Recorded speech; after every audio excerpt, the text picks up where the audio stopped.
Hello and welcome to another one of our Brexit Explain videos.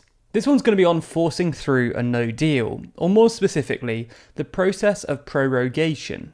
We're going to go through what that is, why everyone's talking about it, and whether it's a silver bullet that some Brexiteers seem to think it is. Like most of our videos, we've decided to do this one because it hasn't been covered that well in the news, but as it turns out, that's for good reason. It's super complicated. So just a forewarning, this video is going to dip in some pretty niche constitutional details, but as always, we're going to try and keep it as comprehensible as possible. Before we do jump in, I wanted to let you know that we're under 100 backers away from hitting our goal where we bring back our series This Week in Parliament. Normally it's pretty hard to know exactly what's happening in Parliament, so our series tries to demystify it, explaining the debates that happened and the laws that got passed in the preceding week. If you think holding politicians to account and knowing what they're doing is important, then lend us a hand and back us on Patreon. In return, you'll get a bunch of perks, and if we get 100 more backers, we can bring back the series. There's a link to our Patreon in the description. So a bit of background. A number of candidates for Prime Minister and some Brexiteer MPs are calling for the 31st of October, the current deadline for negotiations with the EU, to be a final deadline. They're proposing that if they fail to reach a deal by that date, then it's done, the door's closed, and they won't extend the window any longer. In order to actually execute this, and leave on the 31st, Parliament would have to agree to accepting a no deal. The problem for all the potential leaders is that Parliament isn't particularly keen on this idea. Earlier in the year, when MPs vote on whether or not they'd accept a no deal Brexit, they voted 400 to 160 against the idea. So how are these politicians proposing that they'll leave on the 31st, given that Parliament clearly doesn't want to do so? Well, the answer for some is prorogation. Prorogation is basically ending the parliamentary session, and it refers to the time between the end of a parliamentary session and the beginning of a new one. Essentially the plan here is that if the current Parliament won't approve no deal, then the Prime Minister would just suspend Parliament and leave it in this prorogue state until the October 31st deadline passes, and then bring Parliament back when it's too late for them to stop it. Prorogation is technically a royal prerogative, which means that it's formally the right of the monarch. In reality, the royal prerogative is usually exercised by the Prime Minister, although this depends on precedent. For example, declaring war is technically a royal prerogative, but since 2007, when Gordon Brown set a new precedent, any declaration of war would now need the support of Parliament. The problem here is that because prorogation hasn't been used as a political football in the past, there's no precedence of who should be allowed to use it and when they're allowed to use it. So it's not clear what the monarch should do in this situation.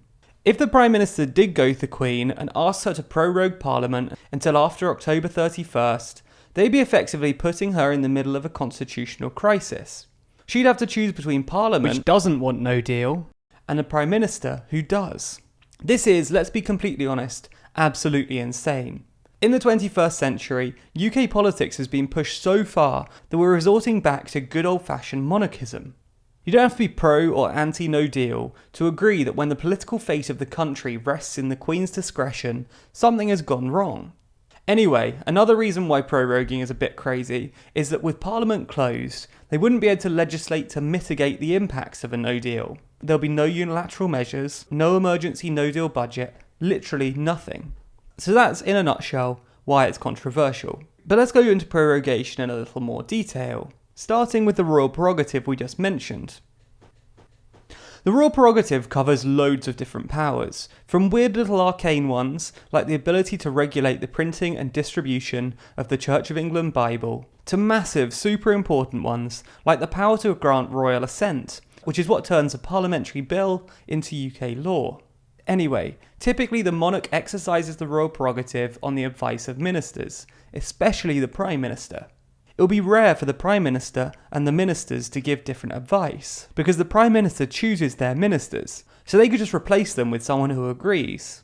The Prime Minister and their ministers derive their political legitimacy, in part from the fact that they're part of a government that commands the support of Parliament. If Parliament thinks that the Prime Minister and their government aren't doing what it wants, then they can just call a motion of no confidence in the government.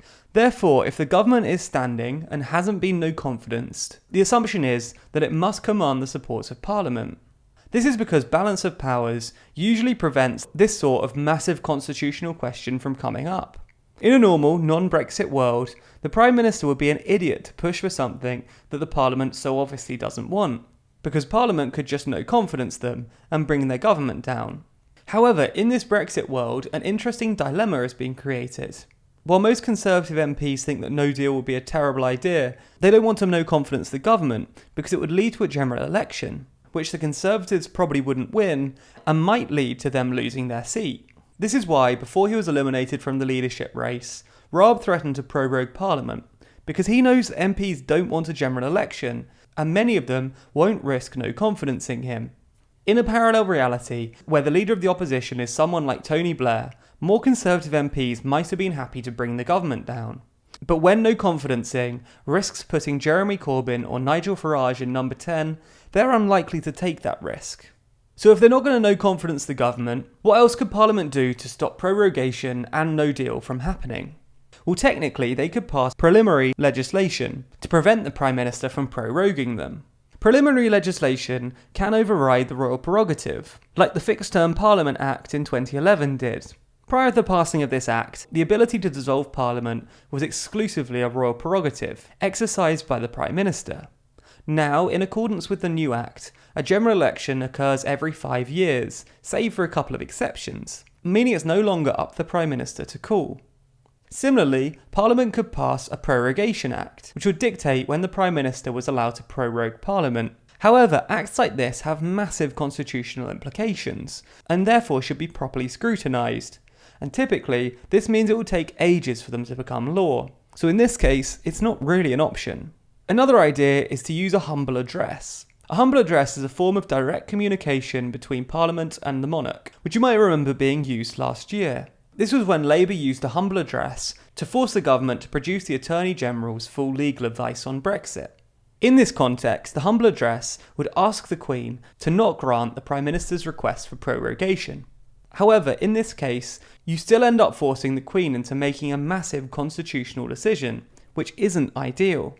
So let's say the new Prime Minister successfully goes to the Queen and asks for prorogation. What should the Queen do? Well, there are basically 3 different ways of looking at it. First, the Queen should, as usual, follow the advice of her ministers, and therefore should prorogue Parliament. The second approach maintains that actually, the Prime Minister and the Cabinet are simply mouthpieces for the Privy Council, who are the people formally responsible for advising the monarch. The Privy Council are made up of 600 councillors, the majority of which are senior politicians. Obviously, it will be wildly impractical to get them all together every time the Queen is asked to use the royal prerogative, or to give royal assent to a bill, especially as this group includes a load of fringe people, like even the ex-president of the Solomon Islands. So as it's this wider council who are really responsible for advising the Queen, if they disagree with prorogation, then the Queen has licence to ignore the Prime Minister. The third and final take on this is that the Queen is bound neither to the Privy Council nor to her ministers. This precedent was set in Canada in 2008, when the Prime Minister asked to prorogue their Parliament to avoid a no-confidence vote. The Governor-General, who acts as a representative of the monarch, decided to grant a short prorogation, on the condition that the government could demonstrate the support of Parliament immediately upon its return. As the Parliamentary Library notes, crucially, the Governor-General took into account but did not consider herself bound by the advice given by the Prime Minister in this particular context. In the same vein, the Queen could merely take the Prime Minister's opinion into account and then use her own discretion as to whether or not she wants to approve the prorogation. Honestly though, no one knows exactly what the Queen should or will do, and lawyers far more qualified than any of us at TLDR are still arguing about it. So it's probably best if we don't choose to take a side at this point. Anyway, let's assume that the Queen decides to go along with the Prime Minister and prorogue Parliament. It's still not the end of the question. Prorogation requires a speech made on behalf of the Queen, made in the House of Lords by the Royal Commission. The Royal Commission is composed of all of the Lord Commissioners, which means the leader of the House of Lords from the 3 main parties, the Lord Speaker, and the convener of the crossbench peers. However, it's hypothetically possible that one or more of the Lords Commissioners, especially the Labour or Liberal Democrat leaders, might be unwilling to make this speech. This might even force the Queen herself to give the required speech, which hasn't happened since Queen Victoria. Finally, even if the Prime Minister did decide to do this, MPs might form an unofficial parliament to pressure them into reconvening parliament. This happened in 2002 when Labour MP Graham Allen managed to force Blair into reconvening parliament early to force a debate on the Iraq War, and doing this again was suggested as a last resort by Rory Stewart. Alright, so there we go. That's prorogation, and some of the constitutional questions it brings up. Essentially, this whole process is nowhere near as easy as some people might want you to think. If Parliament doesn't want to leave with no deal on the 31st of October, it's going to be hard for any Prime Minister, no matter how tough they want to look, to force them to change their mind. Now that Raab, one of the major advocates for this approach, is out of the leadership contest, this whole thing becomes less likely. But then again, Johnson hasn't ruled it out, so you never really know what's going to happen. To stay up to date with this and everything else related to Brexit, make sure to subscribe to our channel. You can also find us across other social networks simply by searching for TLDR News.